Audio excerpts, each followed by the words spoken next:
اعوذ باللہ من الشیطان الرجیم بسم اللہ الرحمن الرحیم راہ ہدایت القرآن سورہ صاد سے اقتباس کا اردو ترجمہ بزبان ریاض الاسلام خان۔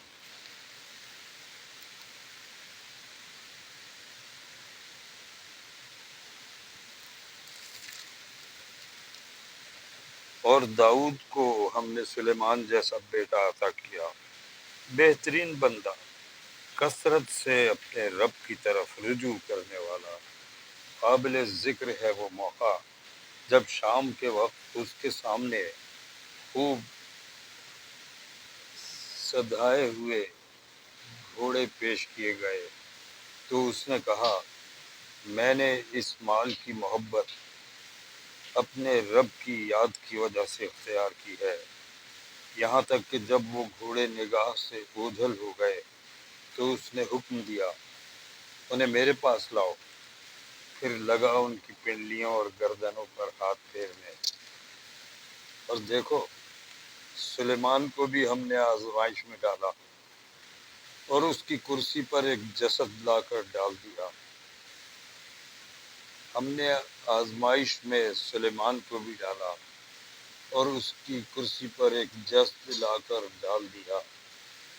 پھر اس نے رجوع کیا اور کہا کہ اے میرے رب، مجھے معاف کر دے اور مجھے وہ بادشاہی دے جو میرے بعد کسی کے لیے سزاوار نہ ہو۔ بے شک تو ہی اصل داتا ہے۔ تب ہم نے اس کے لیے ہوا کو مسخر کر دیا جو اس کے حکم سے نرمی کے ساتھ چلتی تھی جدھر وہ چاہتا تھا، اور شیاطین کو مسخر کر دیا، ہر طرح کے معمار اور غوطہ خور اور دوسرے جو پابند سلاسل تھے۔ ہم نے اس سے کہا، یہ ہماری بخشش ہے، تجھے اختیار ہے، جسے چاہے دے اور جس سے چاہے روک لے، کوئی حساب نہیں۔ یقیناً اس کے لیے ہمارے ہاں تقرب کا مقام اور بہتر انجام ہے۔ اور ہمارے بندے ایوب کا ذکر کرو، جب اس نے اپنے رب کو پکارا کہ شیطان نے مجھے تکلیف اور عذاب میں ڈال دیا ہے۔ ہم نے اسے حکم دیا، اپنا پاؤں زمین پر مار، یہ ہے ٹھنڈا پانی نہانے کے لیے اور پینے کے لیے۔ ہم نے اسے اس کے اہل و عیال واپس دیے اور ان کے ساتھ اتنے ہی اور اپنی طرف سے رحمت کے طور پر اور عقل و فکر رکھنے والوں کے لیے درس کے طور پر۔ اور ہم نے اس سے کہا، تنکوں کا ایک مٹھا لے آ اور اس سے مار دے، اپنے قسم نہ توڑ۔ یہ آیت اس طرف اشارہ کر رہی ہے کہ حضرت ایوب علیہ السلام نے بیماری کی حالت میں ناراض ہو کر کسی کو مارنے کی قسم کھائی تھی۔ روایات یہ ہیں کہ بیوی کو مارنے کی قسم کھائی تھی۔ اس قسم ہی میں انہوں نے یہ بھی کہا تھا کہ تجھے اتنے کوڑے ماروں گا۔ تو اللہ تعالیٰ نے اس قسم کو پورا کرنے کے لیے ایک طریقہ بتا دیا۔ اب آگے کے ترجمے کی طرف چلتا ہوں۔ اور ہمارے بندوں ابراہیم اور اسحاق اور یعقوب کا ذکر کرو، بڑی قوت عمل رکھنے والے اور دیدہ ور لوگ تھے۔ ہم نے ان کو ایک خالص صفت کی بنا پر برگزیدہ کیا تھا۔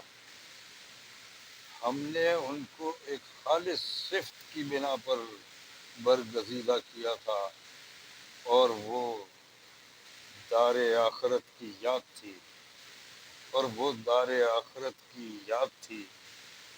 یقیناً ہمارے ہاں ان کا شمار چنے ہوئے نیک اشخاص میں سے ہے۔ اور اسماعیل اور الیسع اور ذوالکفل کا ذکر کرو، یہ سب نیک لوگوں میں سے تھے۔ یہ ایک ذکر تھا۔ اب سنو کہ متقی لوگوں کے لیے یقیناً بہترین ٹھکانہ ہے ہمیشہ رہنے والی جنتیں، جن کے دروازے ان کے لیے کھلے ہوں گے، ان میں وہ تکیے لگائے بیٹھے ہوں گے، خوب خوب فواکہ اور مشروبات طلب کر رہے ہوں گے، اور ان کے پاس شرمیلی ہمسن بیویاں ہوں گی۔ یہ وہ چیزیں ہیں جنہیں حساب کے دن عطا کرنے کا تم سے وعدہ کیا جا رہا ہے۔ یہ ہمارا رزق ہے جو کبھی ختم ہونے والا نہیں۔ یہ تو ہے متقیوں کا انجام، اور سرکشوں کے لیے بدترین ٹھکانہ ہے جہنم، جس میں وہ جھلسے جائیں گے۔ بہت ہی بری قیام گاہ ہے۔